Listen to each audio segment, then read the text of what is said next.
Este video es el producto final para la materia de Fundamentos de Investigación en la unidad 1, la cual es Conceptos básicos de Fundamentos de Investigación como proceso de construcción social. Nosotros somos el equipo 2 del grupo MT1 de la carrera Ingeniería en Tecnologías de la Información y Comunicaciones. Estamos conformados por mis compañeros José Ángel Chablepol, Denzel Villaseñor Ewan y un servidor, Oliver Andrés Vallejos Vivas.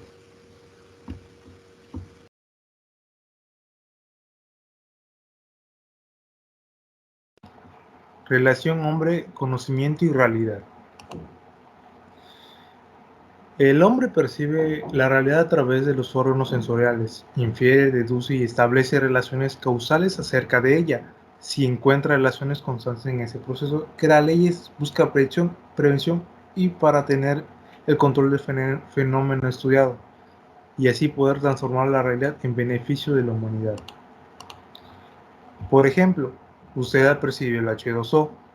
Usted ha sentido el agua y ha visto el agua, pero ya que el H2O es una forma, las ideas, una forma de ideas y abstracciones que no las percibimos, pero sin embargo existen.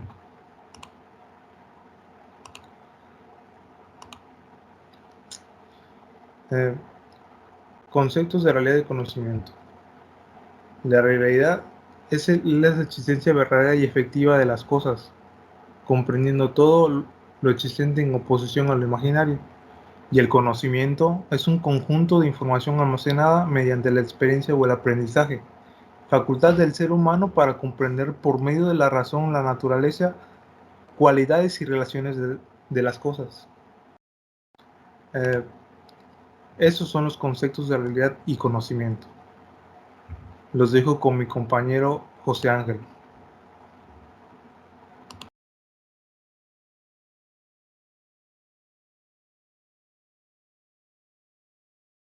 A mí me toca exponer el proceso de adquisición de conocimiento, a la cual el proceso de adquisición de conocimiento es el modelo a través del ser humano aprende y desarrolla su inteligencia, es decir, construye el conocimiento. Existen diversas teorías que explican el proceso de adquisición de conocimiento. En el sentido, no existe más o menos un proceso, sino que existen tantas teorías que se han presentado a lo largo del tiempo. A continuación voy a explicar esas tres teorías. La primera sería la teoría genética. Se constituye un conocimiento una vez que se ha aprendido y se destruye y se reconstruye cuando se añade una nueva información a este. Así, el proceso de construcción, de desconstrucción, se repite una y otra vez a lo largo del tiempo, a la cual estas se clasifican en cuatro periodos. El periodo de reflejos, a la cual se da a los años de cuando nacemos y cuando cumplimos 2 años. En este proceso adquirimos, adquirimos los reflejos. Un ejemplo sería cuando un niño se cae, nosotros disminuimos el daño para tener no tanto dolor. El segundo sería el periodo de los hábitos, marcado por el símbolo, las acciones y no por una reflexión en torno a esta. La mayoría de los casos de las acciones se llevan a cabo gracias a la imitación. Esas etapas se da a los 2 y a los 7 años. La tercera sería el periodo de las operaciones intelectuales concretas, en el que el niño comienza a analizar la información concluyente. Esa etapa se da entre los 7 y 11 años. Y la última sería el periodo de las operaciones intelectuales formales. Esta es la etapa final de adquisición de conocimientos, que se da entre los 12 y 20 años. Este periodo, el joven está en capacidad de hacer tanto inducción como deducciones. La segunda teoría sería la adquisición de conocimiento a partir de materiales impresos. En esta teoría se plantea que el aprendizaje de textos escritos se adaptan a las necesidades particulares de cada estudiante, se adapta a su nivel de inteligencia y así como su nivel de conocimiento previo sobre la materia, porque se puede escoger qué libros escoger por cada nivel de aprendizaje. De igual forma, la velocidad lectora.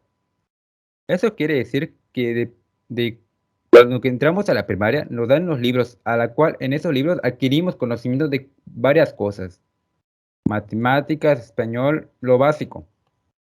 La tercera teoría sería la teoría de la macroestructura,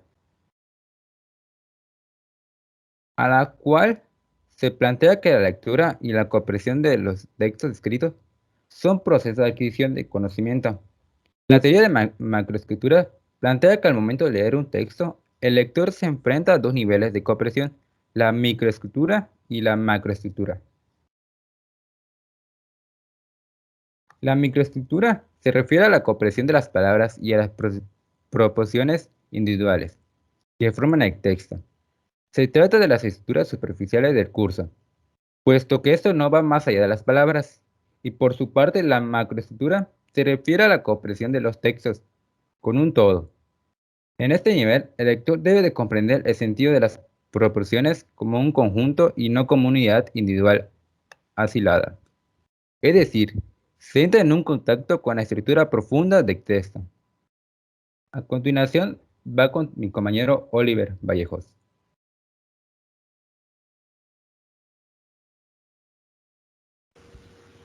Para entender un poco mejor los tipos de conocimientos que existen, he decidido utilizar una metáfora. Como pueden observar, en la imagen o representando el concepto del tipo de conocimiento empírico, hay una semilla de cacao que, si no se interpreta muy bien, pues es eso, una semilla de cacao, que como sabemos es de donde bueno, es la materia prima para eh, cocinar, fabricar el chocolate. ¿Por qué lo utilizo como ejemplo o como metáfora? Bueno, el conocimiento empírico depende de la experiencia. Esto yo lo interpreto como que el conocimiento, digamos que es algo que está ahí como prácticamente todo, pero también lo veo como que es, digamos, una materia sin procesar. El conocimiento empírico es, pues, una materia sin procesar. ¿A qué me refiero con esto? Es un conocimiento bruto, es un conocimiento que quizás no es tan formal y no es tan comprobado, no está tan comprobado, tan verificado, y quizás tampoco es tan objetivo como el conocimiento científico, en el que sigo utilizando la metáfora del cacao. Nada más que ahí agrego otros ingredientes para formar un pastel el pastel representaría el conocimiento científico. El conocimiento científico requiere de un proceso más riguroso y más verificaciones para estar seguros de que es veraz. ¿Qué representa la semilla de cacao?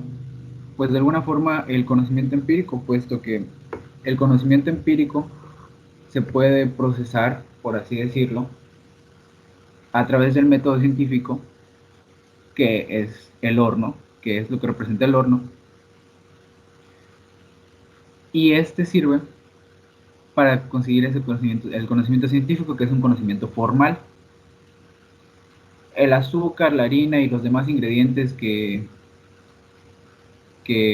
aparecen ahí, que no agregué todos, pero eh, representan los elementos del método científico, como puede ser, pues, realizar hipótesis, hacer experimentos y demás, que se tratará en temas siguientes. Luego están los conocimientos intuitivo, matemático, filosófico y religioso. El conocimiento religioso no tiene una comprobación, usualmente no tiene una comprobación, pues, objetiva. se basa en la fe y en el dogma. Esto quiere decir que, por ejemplo, llega un nuevo Mesías, un nuevo Salvador, y establece su propia religión. Él es el que toma las decisiones de qué es lo que va a creer la iglesia y a, a qué va a estar a favor y en qué va a estar en contra. Luego, a partir de ese origen, pues, por ejemplo, la Iglesia Católica tiene la misma Iglesia Católica en la jerarquía, digamos, está en lo más alto el Papa, que es la máxima autoridad y quien da la pauta, pero sin modificar mucho lo que fue en su origen la religión. Luego tenemos el conocimiento intuitivo. Las imágenes representan que, pues bueno, en cierta forma esa es la imagen de pues un montón de excremento, que pues obviamente sabemos que es un desecho de nuestro cuerpo, algo que pues no debemos consumir porque precisamente nuestro cuerpo lo desechó, porque o bien era dañino para nuestro organismo, o bien es inútil, por lo tanto no, no podríamos adquirir nutrientes de ello, y nuestro mismo cuerpo, por nuestro mismo organismo, reacciona al olor, a la imagen, a la textura, porque reconocemos que qué es lo que es eso. Por eso en la imagen se ve que está la emoción de asco respecto al montón de popó. Luego tenemos abajo un helado, que digamos en los iconos que utilicé se representa con una forma bastante similar. Sin embargo, el helado sabemos que es un postre pues, muy rico y a prácticamente cualquiera se le antojaría. Esa diferencia se hace a partir del conocimiento intuitivo. Este conocimiento se forma o digamos sale de experiencias previas, no de una experiencia actual. Es un poco incluso biológico, evolutivo, según mi perspectiva, que se forma. El conocimiento matemático, pues bueno, cálculo, álgebra, aritmética, es un conocimiento que nosotros vamos formando, vamos creando para entender mejor nuestro entorno, nuestra realidad. La representación con números, las operaciones, el conteo y demás. El conocimiento filosófico es un conocimiento que trata de ir más allá del conocimiento que se tiene en el momento. Busca entender a un nivel más profundo las situaciones de la vida o la vida misma, según sea la escuela filosófica. Por eso lo represento, pues bueno, con una imagen de un filósofo muy famoso, me parece que es representando a Sócrates, y la imagen de una cabeza abierta con arcoíris, nubes y demás, porque aunque no es de una forma pues muy formal, digamos, todos podemos filosofar hasta a cierto punto, simplemente preguntándonos y cuestionándonos si es correcto o no cierta acción, si podría ser de una manera diferente, o demás preguntas que nos podríamos hacer, o cuál es el sentido de hacer ciertas cosas. Y bueno, el conocimiento directo y el conocimiento indirecto. Los pongo un poco separados de los demás, porque en sí todos estos tipos de conocimiento pueden entrar en ambas categorías. El conocimiento directo es el que experimentamos de primera mano. Ahí puse el pastel y una persona comiéndose el pastel, que el pastel, si recordamos de la metáfora anterior, es el conocimiento científico. Cuando nosotros probamos directamente ese conocimiento, por decirlo así, estamos adquiriéndolo de forma directa. Lo estamos obteniendo de primera mano. El indirecto sería que alguien más nos cuente y nos explique que ese pastel está rico. y ya nosotros a partir de ahí concebimos la idea de que el conocimiento es de cierta forma, de que una realidad es de cierta forma, no porque nosotros lo hayamos visto o o lo hayamos oído o sentido, sino porque alguien más lo experimentó y nos lo contó a nosotros. Entonces, lo que nos estamos formando, la realidad que nosotros percibimos, es la de otra persona que nos lo cuenta. Y en sí esos son los tipos de conocimientos que incluimos en esta presentación.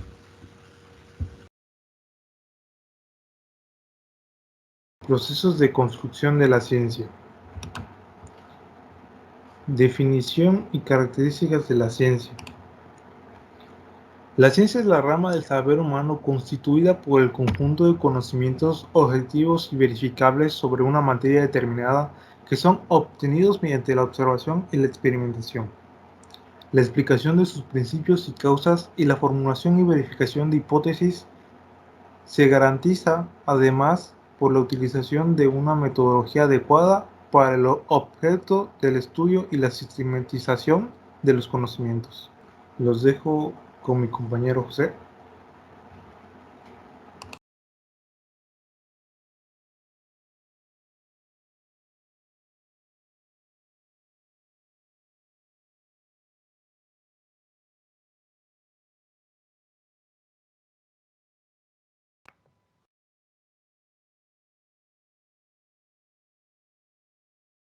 El proceso de la construcción de la ciencia.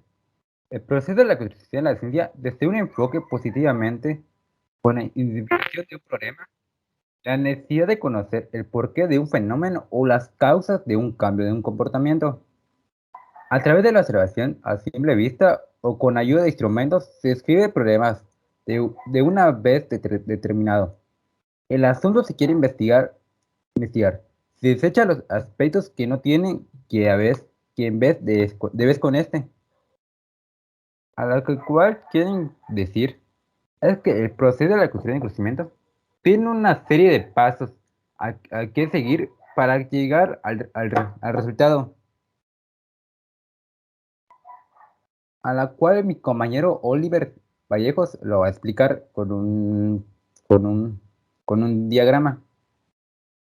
El proceso de construcción de la ciencia, nosotros lo entendimos como el método científico. El método científico está compuesto por un proceso de observación que, pues, bueno, es autoexplicativo. Si nosotros vemos como la anécdota de Isaac Newton, que una manzana cae sobre su cabeza y a partir de ahí él se formula una pregunta. Él observó la caída de la manzana de un árbol sobre él. A partir de ahí se preguntó por qué cayó esa manzana del árbol. Del nacimiento de esa curiosidad, después de haber hecho esa pregunta, él comienza a formular, pues, a investigar y a formular sus hipótesis.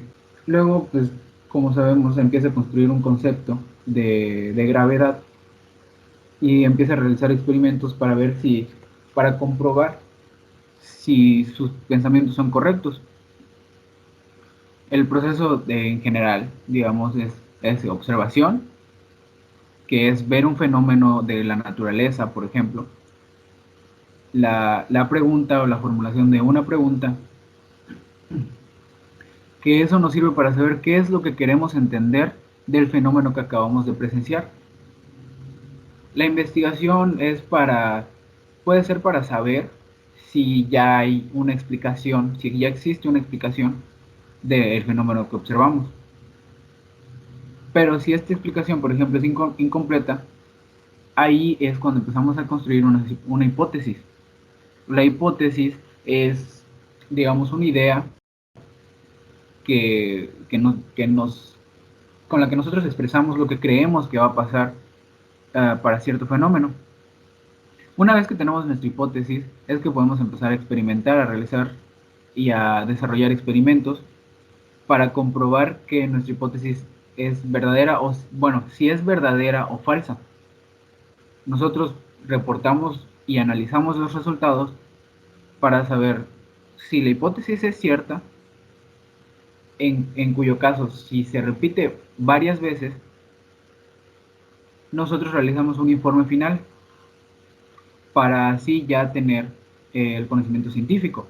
Pero si la hipótesis es falsa o no está completa, nosotros realizamos un informe y a partir de ese informe construimos una nueva hipótesis.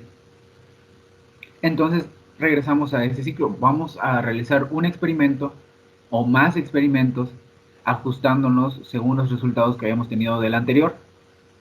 Comprobamos de nuevo si la hipótesis es cierta. Supongamos que sí. Entonces es cuando nosotros hacemos nuestro informe final en donde detallamos qué es lo que sucedió con ese fenómeno. Y así es como nosotros llegamos al conocimiento científico. A continuación, yo le voy a explicar sobre las clasificaciones de la ciencia. Pero antes de saber eso, necesitamos saber qué es la ciencia. La ciencia es el conjunto de disciplinas dedicadas a la búsqueda de información sobre un cierto tema, es decir, al conocimiento. Su función es explicar, descubrir e inventar algo que sea verdaderamente y válida para toda la humanidad a través de la investigación y métodos científicos. Y es de lo que anteriormente explicó mi compañero. Sabiendo esto, podemos decir que la ciencia se clasifica de dos maneras.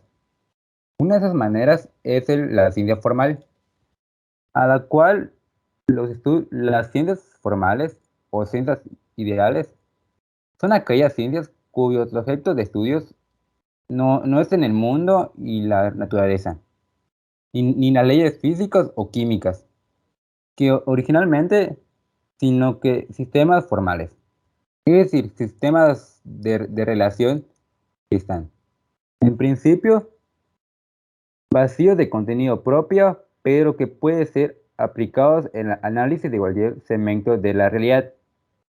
Las ciencias formales no estudian objetos reales, sino que forman atracciones, predicciones, objetos ideales creados en la mente del ser humano. Podría decirse que se interfiere tanto como si no, o si no por el cómo. Las formas y no las contenidas. La siguiente tipo de ciencia lo va a explicar mi compañero Denzel. Bien. Las ciencias fácticas. Eh, las ciencias fácticas o factuales, o también ciencias empíricas, son aquellas cuyo cometido es conseguir una reproducción mental o artificial de los fenómenos de la naturaleza que se desea estudiar, de manera de comprender las fuerzas y mecanismos que intervienen en ellos. Se trata así de las ciencias que se ocupan de la realidad constatable y experimentable, tal y como lo indica su nombre. Son fácticas, proviene del término factum, de latín, que se traduce como hechos, y empíricas, y del griego empiria, que se traduce como experiencia. Les voy a dejar ahora con mi compañero Oliver. Bueno, siendo el tema clasificación de las ciencias, eh, es propio desarrollar un cuadro sinóptico que pues divida las ciencias en sus diferentes clasificaciones. Como ya se explicó, la ciencia se clasifica en dos tipos: ciencias formales y ciencias factuales. Las ciencias formales están constituidas por la lógica, las matemáticas, las ciencias de la computación, la aritmética y la geometría, que pues bueno, estas, igual como ya se explicó, son sistemas que nosotros creamos para representar ciertos elementos o para analizar ciertos elementos de la realidad. Sin embargo, en sí mismos no son los objetos de estudio no son esa realidad, sino la representación y el sistema que nosotros hemos creado.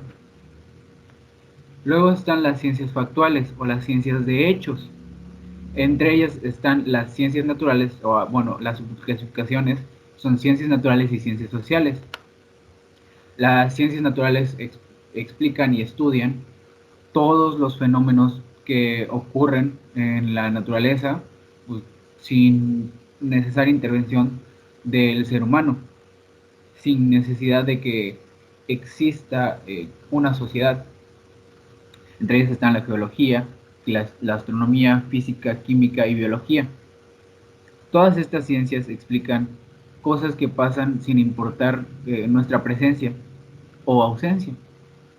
La geología, que pues, estudia los fenómenos de la Tierra; astronomía, que pues bueno, explica o analiza qué es lo que pasa en la galaxia y en el universo hasta donde nosotros conocemos; la física, la química y la biología, cada una, pues física explicando, por ejemplo, fuerzas; la gravedad, como se utilizó o como se explicó en los temas anteriores, por decir un ejemplo. Luego las ciencias sociales, que bueno, estas sí dependen de nuestra existencia como sociedad. La historia, sociología, psicología, economía, ciencia política, derecho, todos esos ejemplos que se mencionan en el cuadro sinóptico, pues explican nuestro comportamiento y nuestras interacciones como seres humanos que han formado una sociedad. La historia va registrando los hechos, los eventos más importantes de, pues, de nuestra sociedad en el momento en el que sucedan. La psicología, que explica, pues, o trata de explicar cómo pensamos y por qué pensamos y actuamos como lo hacemos. La economía, que pues es básicamente la ciencia de cómo intercambiamos valor. Explicar las demás pues sería un poco tedioso, y creo que hasta aquí se entiende el punto. Entonces, mi compañero José Ángel va a seguir explicando el próximo tema, que es el tema de métodos. Métodos. Pero seguro que primero que necesitamos saber qué es métodos. Métodos nos referimos a un proceso que se debe seguir ordenadamente y simétricamente, con el propósito de obtener resultados. En esta investigación podemos establecer dos grandes clases de métodos: los métodos lógicos y los métodos empíricos. Los primeros son aquellos que se basan en la adquisición de pensamiento en su funcionalidad de deducción, y los empíricos se aproximan al conocimiento de objetos mediante sus conocimientos directos y el uso de la experiencia. A continuación se le va a decir cada uno de ellos. Método de lógico deductivo. Se aplica en casos particulares a partir de un enlace de juicios, y el otro sería el método hipotético, o igual deductivo. Pospone una hipótesis como consecuencia de una interferencia de conjunto de datos empíricos. Eso se puede ver más o menos al momento de hacer un juicio, a la cual se debe hacer una serie de pasos, a la cual aquí entra el método lógico y el método hipotético. A continuación se les explicaré los métodos y las técnicas. Métodos. Modo ordenado y simétrico de aprender, para llegar a un resultado o fin determinado. Modo o manera de realizar algo de forma simétrica, organizada y estructurada. Y en la técnica sería el conjunto de procedimientos, recursos que se usan en el arte. Es una ciencia o una actividad determinada, en especial cuando se adquiere por medio de una práctica. Oliver, voy a explicar lo que son los tipos de métodos no científicos, lógicos y científicos. Un método no científico es, pues bueno, un método de conocimiento común. Se conoce como conocimiento común, sentido común u ordinario del sujeto. Esto, digamos, es a partir de lo que nosotros pensamos, o a partir de nuestras experiencias, y bueno, es el que conoce algo acerca de un objeto, fenómeno o proceso sin investigar el porqué de las cosas que lo producen como tal. Digamos, es lo que nosotros pensamos que va a pasar o que puede pasar o que está pasando simplemente por lo que pues, nos imaginamos o por lo que por lo que muchas personas creen, sin necesariamente haber investigado formalmente antes.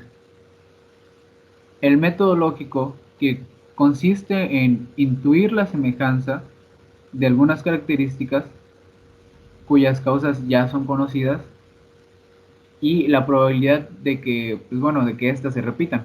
En el ejemplo que se utilizó en un tema anterior de la manzana y la gravedad y Isaac Newton, por lógica, digamos, la lógica de Newton pudo haber sido que si esa manzana cayó sobre él por acción de una fuerza que él desconocía, de alguna energía que él no conocía en ese momento, pues se va a repetir otra vez. Y una vez formulada su teoría pues, de la gravedad, entonces ahí podría decir, hoy nosotros podemos decir, bueno, si yo tomo cualquier objeto y lo suelto, por lógica, el objeto va a caer, va a ir al piso. Luego tenemos el método científico, que es el que ya se explicó antes, pues para entender cómo se construye el conocimiento científico. Este proceso tiene la finalidad de establecer relaciones entre hechos y enunciar leyes que fundamenten el funcionamiento del mundo. La rigurosidad del método permite que nosotros podamos dar explicación a diferentes fenómenos naturales o artificiales para entender mejor cómo funciona el mundo y cómo funcionan los hechos en sí mismos. Pero además, por todas las comprobaciones y la rigurosidad, como menciono, permite que estas deducciones que nosotros hacemos sean, pues, repetibles. Los métodos científicos, por ejemplo, tenemos el método dialéctico, el descriptivo comparativo y el experimental. Y entre los no científicos, la intuición, la autoridad y la tenacidad. La intuición se puede aplicar pues, para el conocimiento intuitivo, por ejemplo, la autoridad para el conocimiento religioso, por decir algo, y la tenacidad igual podría ser pues para el conocimiento empírico o el conocimiento religioso incluso. Mi compañero Denzel va a explicar cuáles son las características, las etapas y las reglas del método científico. Las características, etapas y reglas del método científico. Las características. Es táctico, su fuente de información y de respuesta son los hechos. Trascienden los hechos, conoce y aprende y aplica y explica los hechos. Se atiende a reglas metodológicas, se vale de procedimientos establecidos. Se vale también de la verificación empírica. Se constata de la experiencia. Las etapas del método científico serían la observación, el planteo de un problema, recopilación de datos, formulación de hipótesis, la experimentación, la conclusión, la teoría o la ley. Sus reglas del método científico sería fórmula del problema con precisión, proponer conjeturas bien definidas y fundamentadas de algún modo y no simple suposiciones. Y la tercera regla sería someter la hipótesis a constatación dura y no laxa. Primero que nada, ¿qué es el método científico y el método no científico? El método científico es un proceso que tiene como finalidad el establecimiento de una relación entre hechos para enunciar leyes que fundamenten el funcionamiento del mundo, mientras que el método no científico es el conocimiento común, el sentido común o ordinario en el sujeto, en las personas. El que conoce algo acerca de un objeto, fenómeno o proceso sin investigar el porqué de las cosas que la producen como tal. Y bien, sus características del método científico es que es racional, claro, preciso, se puede verificar, es explicativo, científico y analítico. Mientras por el otro lado el método no científico es impreciso, inconsciente, acrítico, subjetivo, falible y superficial. Un ejemplo de los resultados del método científico sería el descubrimiento de una vacuna, el descubrimiento de una nueva tecnología, como lo es el reducir el tamaño del almacenamiento de las computadoras. Y el método no científico sería una creencia religiosa, los rituales, alguna medicina casera, no sé, la creencia sobre fantasmas o el porqué de las cosas. Los dejaré a continuación con mi compañero José Ángel. A mí me toca hablar sobre la investigación y el investigador. Pero antes necesitamos saber su definición y sus características de la investigación. La investigación es considerado un proceso social que da respuesta a problemas de conocimiento, a las cuales surgir de la actitud reflexiva y crítica de los objetos con relación de la praxis o de la teoría de la existencia, a la cual esas características de la investigación simétrica, objetiva, precisa, racional, verificable, delimitada, procedimental, universal, estructurada, inagotable e interconectada. Y las características del investigador lo va a explicar mi compañero Denzel. Características del investigador. Curioso, pues todo lo que se ve a simple vista no es suficiente para ser un buen investigador. Se debe observar y cuestionarse uno mismo todo el tiempo. Tiene que ser colaborativo. Bien se dice que solo se llega rápido, pero acompañado se llega lejos. Estar unidos y trabajando por el mismo objetivo los ayudará a resolver los problemas que se presenten durante el proceso. Se tiene que ser disciplinado y comprometido, ya que no importa los obstáculos que se presenten, siempre se debe buscar la manera de seguir adelante para obtener el resultado deseado. Se tiene que ser ordenado. El orden es una palabra mágica que nunca se debe desaparecer del vocabulario investigativo, porque si hay algo que se caracteriza a un investigador, es su habilidad para tener todo fríamente calculado, desde la organización de su equipo hasta sus propias tareas. Se tiene que ser honesto. Cuando te enfrentas a una investigación, en algunas ocasiones no vas a obtener los resultados que siempre se esperan, pero sin embargo siguen siendo los resultados que hay que respetar y que no se deben de modificar. Un paso importante es aceptar cuando te equivocas y reconoces el trabajo de quien te ayudó a resolver partes del caso.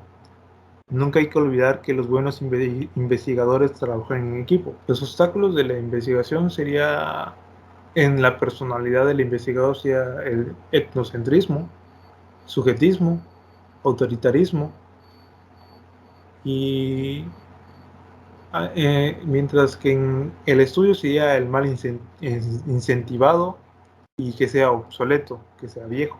Y en el proceso de la investigación sería el tema, la mala delimitación y fuentes que no sean tan confiables. Y sería el método y la hipótesis. Bien, a continuación los dejo con mi compañero Oliver. Para concluir con esta presentación, tenemos lo que son los métodos y técnicas de investigación. Entre los métodos están los cuantitativos, los cualitativos y los mixtos. El método cuantitativo o los métodos cuantitativos se basan principalmente en números, se orientan a los datos numéricos. Su fundamento está en la fiabilidad y la validez de los datos. Algunas formas o digamos algunas disciplinas que nos pueden ayudar a entender y a interpretar mejor estos datos son la estadística de sus diferentes tipos: estadística descriptiva básica, la estadística inferencial, ya sea paramétrica o no paramétrica, y la estadística multivariada. Para los métodos de investigación cualitativos, pues bueno, lo que nos compete son las palabras. Por ejemplo, para tomar estadísticas de preferencias de colores, por decir algo, pues utilizamos los nombres de los colores, que pueden ser rojo, azul, verde, o para determinar, eh, por ejemplo, el porcentaje de una población en razón de género o en razón de sexo, que en este caso sería hombre o mujer. Ese sería un tipo de dato cualitativo que requiere de un método de investigación cualitativo. El rigor científico de este método se basa en la credibilidad, la confiabilidad, la transferibilidad y la consistencia general de los datos que se obtengan. Luego están los métodos mixtos o el método mixto, que utiliza una combinación de métodos cuantitativos y cualitativos. Envuelve la colección de datos tanto cuantitativos como cualitativos en respuesta a la pregunta o hipótesis de investigación. Luego tenemos las técnicas de investigación, que pues bueno, estas son herramientas que nos sirven para recolectar datos según nos sea conveniente. En este caso solo incluí tres que me parecieron las más comunes, por así decirlo, o las que más podríamos observar. Una que podemos ver continuamente es, por ejemplo, la encuesta, que se utiliza para el proceso del censo en el país, la realiza el INEGI. Esta se hace por medio de cuestionarios, o otra forma de decirlo es un listado de preguntas que los participantes, los encuestados, deben contestar. Los test tienen por objetivo recolectar información sobre rasgos definidos de la persona, como puede ser su personalidad, conducta y características personales, tanto de forma individual como de forma colectiva. Estos tests se utilizan principalmente en estudios psicológicos, por poner un ejemplo. Luego están los estudios correlacionales, que nos permiten determinar el grado en que dos o más variables están relacionadas dentro de una muestra o población. El grado de relación se estima usando diversos métodos estadísticos, los cuales nos permiten conocer si la relación entre estas variables se da y, en caso de que así sea, saber si esta es directa o inversamente proporcional. Un ejemplo de relación positiva entre dos variables podría ser una nota sacada en un examen, una calificación, y las horas que un alumno dedica para ese examen. Bueno, esta relación sería una relación directa y representaría que mientras más horas de estudio se le dedica para la preparación para el examen, se obtiene una mejor nota. Una relación negativa o inversamente proporcional sería pues la misma calificación de examen, pero con respecto a las horas que se le dedica al ocio. De tal forma que mientras menos horas se le dedique al ocio, mientras menos tiempo se le dé, se obtiene una mejor calificación o se puede obtener una mejor calificación. Estos serían algunos ejemplos de lo que son los métodos y las técnicas de investigación, y con eso concluimos nuestros temas de la primera unidad de la materia. Nosotros fuimos el equipo 2. Me despido, soy un servidor Oliver Vallejos, Oliver Andrés Vallejos Vivas, y mis compañeros Denzel Villaseñor y José Ángel Chablé. Muchas gracias por su atención.